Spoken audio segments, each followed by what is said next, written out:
Olá, eu sou a Anésia Lima, sou a professora de arte. Vamos começar, tá? Hoje com o assunto dos terceiros anos, tá? Ok?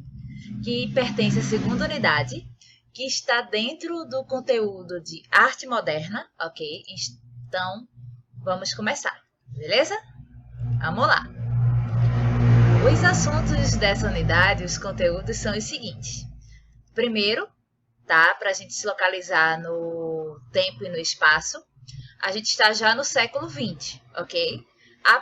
Aproximadamente a partir de 1910, tá?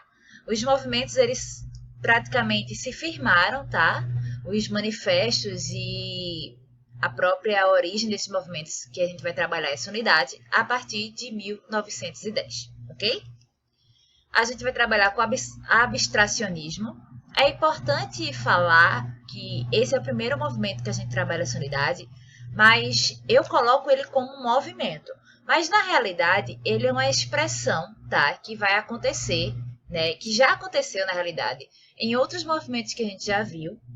Algumas obras, tá? De outros movimentos, como o expressionismo, como o cubismo, tinham características abstratas, tá?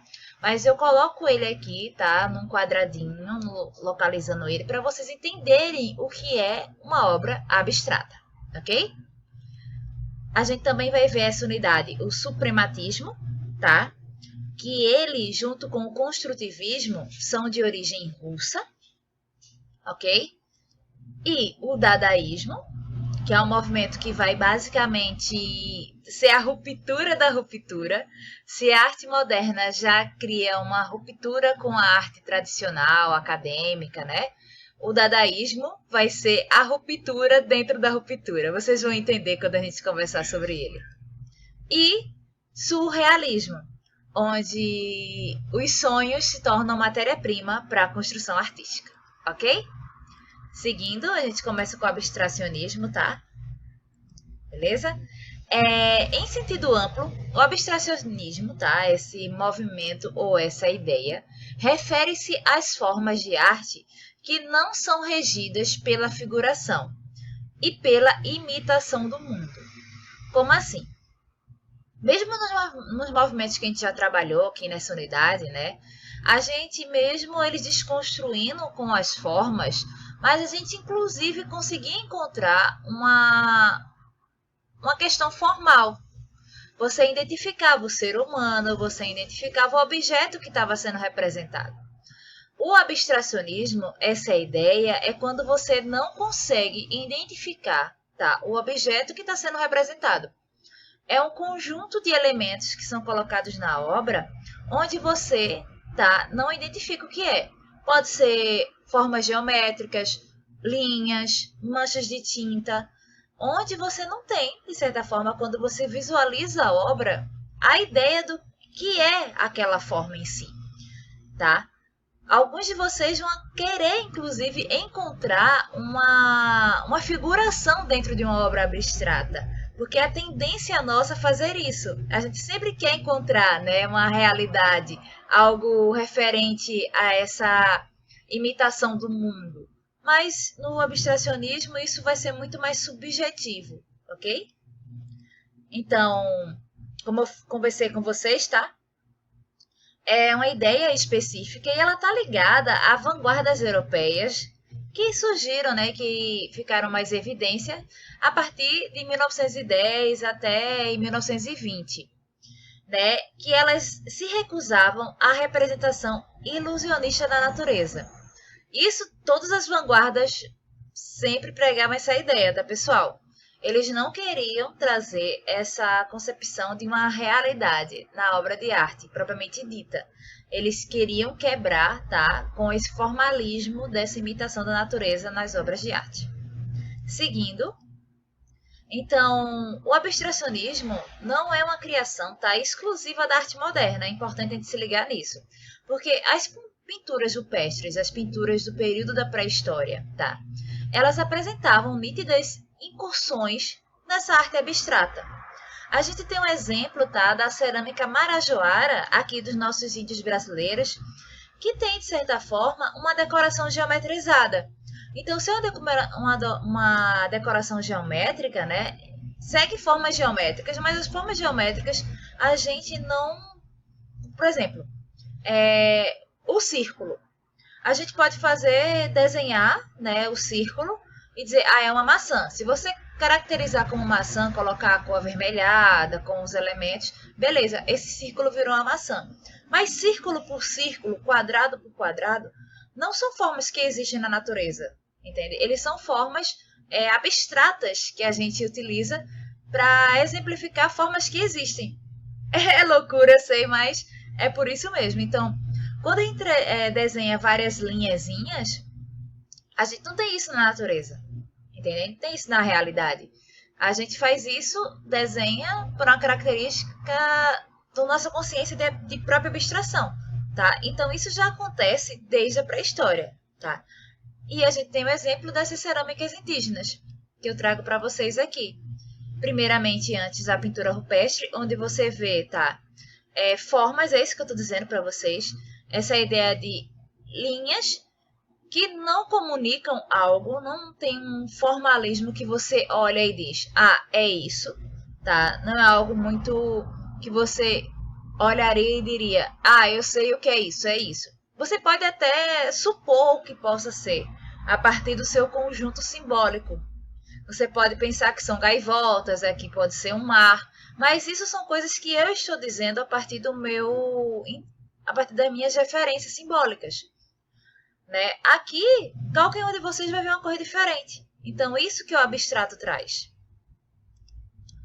A cerâmica marajoara, para a gente ver, tá? Aí vocês percebem, existe uma configuração, tá? Simbólica, mas que, de certa forma, não comunica diretamente o que significa. Então, essas características que a gente encontra nas obras abstratas, tá? Você olha, você acha inclusive bonito, eu acho as obras abstratas muito bonitas, sendo que de forma literal não tem algo que você identifica de primeiro plano de ideia. Você pode tentar encontrar uma figuração lá dentro a partir da sua concepção pessoal, do seu campo simbólico pessoal, mas isso vai depender muito de cada um, ok? Então, seguindo, aparece como os traços recorrentes das diferentes orientações, né, abrigadas sobre esse rótulo. Como assim? A gente encontra o que nas figuras abstratas?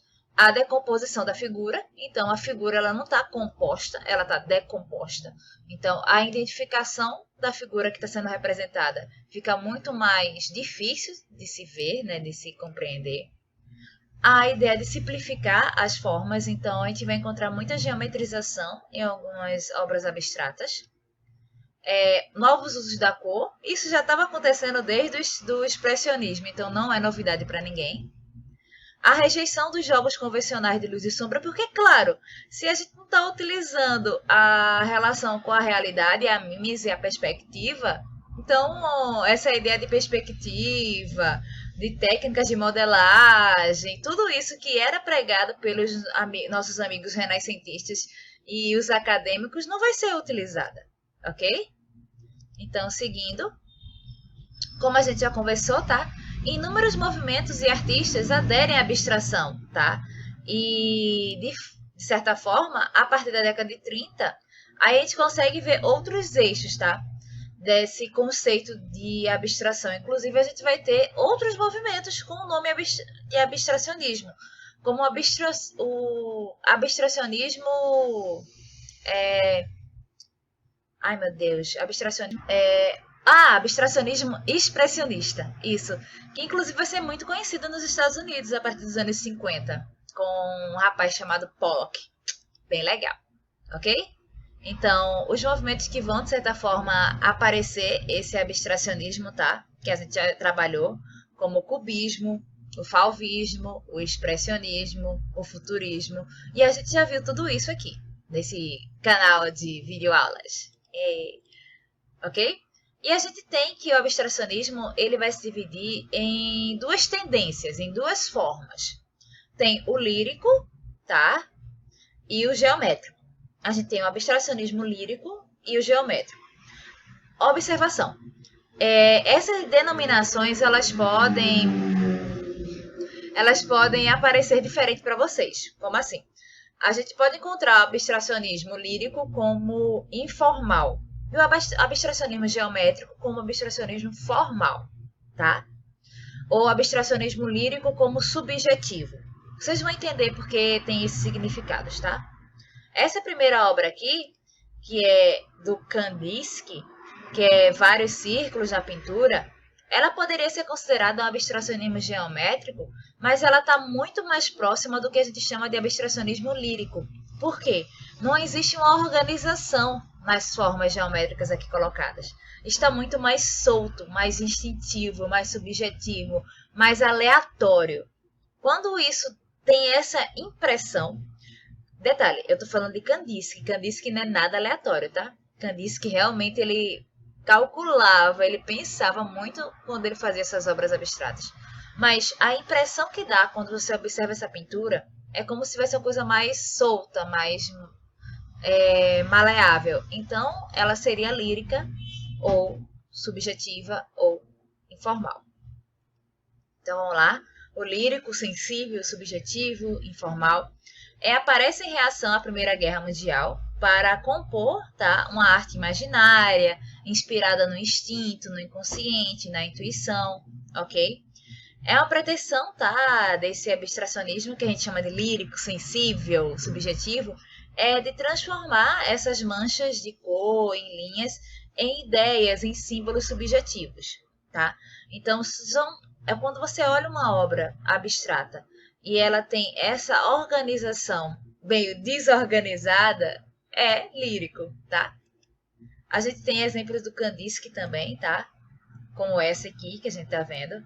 Detalhe, Kandinsky, ele vai ser muito racional a fazer essas pinturas, mas essa pintura do Kandinsky basicamente, sensível, tá? Ela é lírica, pela configuração dela, a organização como ela tá feita. Você vê que tá meio bagunçado, entende? Porque vocês vão perceber que o geométrico ele vai para outro caminho. Ó, outro abstracionismo do Kandinsky, que você vê que tem as linhas, tem as cores, tem as manchas de... Você não identifica algo de forma rápida nessa pintura. Então, por isso que é um abstracionismo lírico. Outra do Kandinsky, essa é perfeita, tá? Inclusive, ela tem um jogo de cores maravilhoso, que ela guia o nosso olhar, né? Você começa que nosso olhar ocidental, a gente começa a ler da esquerda para a direita, né? A gente começa a olhar aqui, aí é jogado para cá, aí parece que tem uma linha que leva a gente para cá, a gente jogado para cá. É muito massa a análise dessa pintura. Outra do Kandinsky, tá? Que está começando a ficar geométrico, mas ainda tem esse caráter subjetivo. E mais uma dele. Ele adora trabalhar essa questão das linhas, dessas composições. Eu acho bem interessante essas obras do Kandinsky. Que cada um de vocês vai querer achar um significado próprio. Para o Kandinsky tinha, tá? E a gente tem o Franz Marc também. Uma obra dele. Você vê um colorido bem forte, tá? Formas geometrizadas, mas tudo muito solto, muito aleatório, às vezes, né? A impressão que dá. Outro do Franz Marc, né? Esse colorido, essas misturas de tinta. E o geométrico, tá? Ele vai ser influenciado pelo cubismo e pelo futurismo. E diferente do lírico, né, do sensível, que é o que a gente trabalhou, ele foca numa ideia de racionalizar, realmente. Eu já disse que o Kandinsky pensava muito a obra de arte dele, sim, Kandinsky pensava. Mas aqui é como se o artista ele calculasse literalmente. Vocês vão ver como é intelectualizada essa obra, tá? Essa obra do abstracionismo geométrico. Então, a natureza, as cores, a luz, a perseguição do naturalismo, isso tudo é basicamente abandonado, tá? E eles vão usar da geometria básica, então eles vão usar dos triângulos, vão usar dos retângulos, dos círculos, dos quadrados para compor suas obras. Aí, falou de abstracionismo geométrico, a gente tem que falar de Pieter Mondrian. Olha a diferença. né? É tudo muito mais organizado, percebe? Então percebe, né, que a obra é toda organizadazinha, toda ó, no quadradinho. Percebe a diferença das outras que eram líricas? As geométricas, a gente com que o Mudrian é o principal, tá, dessa parte, dessa referência do abstracionismo mais geométrico. Inclusive, Mondrian também vai ser chamado, esse abstracionismo geométrico vai ser chamado de neoplatonismo. Então vocês podem encontrar esse termo também, tá? Observação, porque é como se fosse um retorno a um critério mais de racionalização da construção da obra de arte, sendo que não uma racionalização que vai para a mímese, e sim que vai em busca das formas geométricas e de compor elas de uma maneira extremamente organizada, estática. Como vocês veem aqui, parece que está tudo muito bonitinho organizado, né? Triângulos, retângulos. Aqui a gente vê, na realidade, quadrados e retângulos bem presentes nessa obra do Mondrian. Mondrian também vai fazer esse aqui, tá? Que aí você vê toda a organização também. Aí você vê mais quadrados e alguns retângulos maiores, tá? Você vê toda essa organização na obra dele. Outra composição do Mondrian que parece muito com a nossa primeira, mas também tem essa referência. Outra do Mondrian aqui, que parece que está bagunçado, mas como a presença de formas geométricas é extremamente muito mais evidente, e por ser Piet Mondrian, é neoplatonismo, é abstracionismo geométrico, ok? Essa aqui também, que em sala de aula todo mundo diz, ah, o submarino, Mas na realidade são formas geométricas compostas, né, colocadas na obra. Mondrian tinha o sentido? Tinha, para ele. E finalizando, tá? A gente tem abstracionismo do Brasil também. E uma das, né, principalmente a partir dos anos 40, e a gente encontra na obra do Cícero Dias, essa obra aqui, que a gente, observando, né, pelo que a gente já viu aqui, das duas referências do abstracionismo, tá? Do geométrico e do lírico, a gente percebe que esse aqui é abstracionismo lírico, tá? Pela organização da obra. Então, acho que fica fácil a gente entender a partir de agora, tá? Então, até a próxima aula. Tchau!